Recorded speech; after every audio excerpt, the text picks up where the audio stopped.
Divine blessings. I hope everybody is well on this day of the 7/7 portal. So I just wanted to speak about the timeline split. So if we go back to about a year ago, or beyond a year ago even, we were in a period of multiple timelines, multiple timeline possibilities, timelines collapsing very rapidly, new ones forming, collapsing again. So no stability in terms of the timelines. Now, what was definitely brought through spring equinox, when the frequency massively shifted in terms of Earth's frequency shifting. What was brought through was a more stable timeline beginning to take shape. What we have now is there are two timelines. The timeline split has occurred. We have the 3D timeline and we have the 5D timeline. Now, the 5D timeline doesn't mean that, oh, boom, you're on the 5D timeline, you're in 5D. It does not mean that at all. It's the potential for the 5D timeline, sorry about the phone, for the 5D timeline to occur. Now, this could take a decade or so, or it could take a lot longer. It may not be in many of our timelines, because it all depends on what work is also done for future timelines. And when I say future timelines, I mean 2,000 years down the line. So the work we do now over the next couple of years, especially in terms of grid work, planetary gateway work, very much will determine whether this 5D timeline can really embed itself and begin to take shape and take hold. And if we even manage to kind of keep to the right timeline over the next couple of years, in terms of the activation work that is needed, especially with planetary gateways, cosmic portals, that kind of thing, all the stuff that's bringing in the high frequencies of light and healing different areas of the planet, of Mother Earth, we will see that it's quite likely we could be on our 5D timeline, or a lot closer to it in about a decade, I believe. So, in terms of the timeline split, we're looking at, I'm seeing it as about that big. So 3D being here, 5D being here, the gap being that big. So we could literally stand on the gap. We could stand on the gap and be on both timelines, both the 3D and the 5D timeline. The thing is, that gap is going to get bigger. So I'm seeing it on a macrocosmic level, or a macrocosm level, in terms of it getting bigger collectively for all of us. And I'm seeing it on a microcosmic level, in the sense of our own personal 3D and 5D timelines, microcosm within the macrocosm and vice versa. So in terms of that gap between the timelines getting bigger, we will get to a stage, I believe, by 2023, towards the end of 2023, we will get to a stage where you can no longer jump onto the 5D timeline. There are things that are occurring globally, very much in, I suppose, every country has their own different things going on, different revelations going on, which can lead you to either awaken, if you're not awakened, to higher consciousness. Now, that higher consciousness does not necessarily have to be in a spiritual context. It can be looking at, say, the state of the earth and what's happening to the earth. It can be on a governmental level, kind of looking at how us as humans are governed and how unjust it is, and how deceptive it is, and waking up to that bullshit basically. So the awakening will happen in different ways for different people. If we kind of jump over to the spiritual side, for those who have been or on their spiritual journey, whether it's only been for a couple of weeks, a couple of years, a couple of decades, however long you've been on your spiritual journey, this is affecting you first, this timeline split. You're being given time still. Now, I've said for 3-4 years, we can no longer dip our feet in and out of spirituality.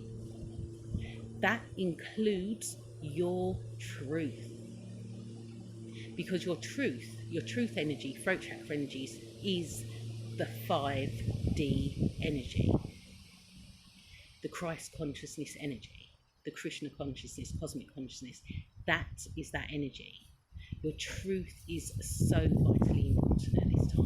What is your truth? Are you fully embodied in your truth? When you see something, read something, hear something, experience something, live something, whether it be within you or whether it be external to you, that is not aligned with your core truth. Do you keep quiet and bury it? Or do you step forward and speak out? Or do you make the change that you need to make within, primarily within? Are you, in terms of discernment, are you discerning your own frequency first before applying discernment to the outside world? Can you discern yourself? These are the things, these are the calls to action at the moment. If you are not standing in your truth and living your truth, this split of the timelines is going to get extremely difficult for you, because that gap is going to widen and widen and widen. It is going to be so big soon that you won't be able to jump over, and it will be a difficult and miserable life because you did not align with your truth. And so you know what this is, Last Chance Saloon. Last Chance Saloon, it's not like Last Chance Saloon and it's only going to last a couple of days. This is Last Chance Saloon over a period of about 2 years, but it is gonna get harder. Week by week, it will get harder as that gap in the timelines widens, and the more you are not living embodied in your truth.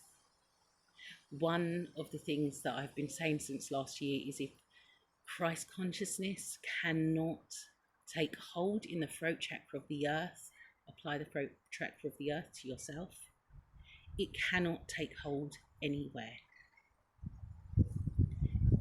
We can no longer dip our toe in and out of our spirituality, if this is our path. We're not allowed to. We are not allowed to. And that includes living fully embodied in your truth. We are so fearful as humans. We can be so fearful of losing it all, when we stand in our truth. Yet in standing in our truth, we have absolutely everything to gain. We really, really do. And I don't just say that in terms of, oh yeah, it's kind of the right thing to say and it's the spiritual thing to say. No, I say that as the living embodiment of standing up and being willing to lose everything and losing everything. This is why I stand here, or I'm sitting down, but this is why I say what I have to say. And the fear of losing everything is so much greater. We cannot be taking that energy of fear with us. The thing is, when we fully surrender and say, do you know what, I will stand in my truth irrespective of the outcome, it's very likely that we won't lose anything at all. We have everything to gain. We have absolutely everything to gain. Don't be fearful. The fear cannot come with you. When that fear comes up, in terms of being in your truth, when the fear comes up, it's not that you bypass it or anything. You look into it. Where does it stem from? Now, if we're going to look at it on a macrocosm level, I can't get the word right. You know what I mean. If we're going to look at it in that greater collective perspective, what we will see is that there we have literally been in this energy of separation from ourselves for thousands of years. So there is so much more at play. The majority of us are not on, when I say the majority of us, probably like 99% of humanity are not on the right axis. And that is work that I do, getting people onto the right axis and harmonising them to all the grids. We are actually meant to, as a people, we are meant to be connected to all the grids, the earth grid, the cosmic grids, our own grids. We are not even connected to our own grids. How can you get to that? How can you get to that? Yeah, there is actual work that needs to be done, to healing work that needs to be done to get you to that. But at the same time, what work can you do yourself? Can you source the core of your fear in terms of within this lifetime? Are you able to trace it back further? How do you release it? How do you heal it? How can you be embodied and clear in your own personal truth? So these are the lessons and the blessings that are wanting to come to us today on this 7/7 portal. And on that note, I am wishing you all divine abundance, divine strength, divine joy, divine bliss, divine love. And I will be back soon.